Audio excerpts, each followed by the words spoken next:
ഓച്ചിറ ക്ഷേത്രത്തിലെ 28ാം ഓണത്തോടനുബന്ധിച്ച് നടക്കുന്ന മഹോത്സവത്തിന്റെ ഭാഗമായി എക്സ്പ്രസ് ട്രെയിനുകൾക്ക് ഓച്ചിറ സ്റ്റേഷനിൽ താൽക്കാലിക സ്റ്റോപ്പ് അനുവദിക്കണമെന്ന് കെ.സി. വേണുഗോപാൽ എം.പി. ആവശ്യപ്പെട്ടു. ഈ ആവശ്യം ഉന്നയിച്ച് റെയിൽവേ മന്ത്രി അശ്വിനി വൈഷ്ണവിനും റെയിൽവേ ബോർഡ് ചെയർമാനും കത്ത് നൽകിയെന്നും എം.പി. പറഞ്ഞു.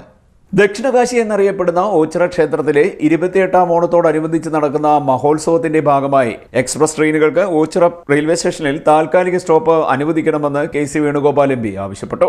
ഈ ആവശ്യം ഉന്നയിച്ച് റെയിൽവേ മന്ത്രി അശ്വിനി വൈഷ്ണവിനും റെയിൽവേ ബോർഡ് ചെയർമാനും കത്ത് നൽകിയതായും എം.പി. പറഞ്ഞു. ഒക്ടോബർ 1 മുതൽ 5 വരെയാണ് ആഘോഷം നടക്കുക.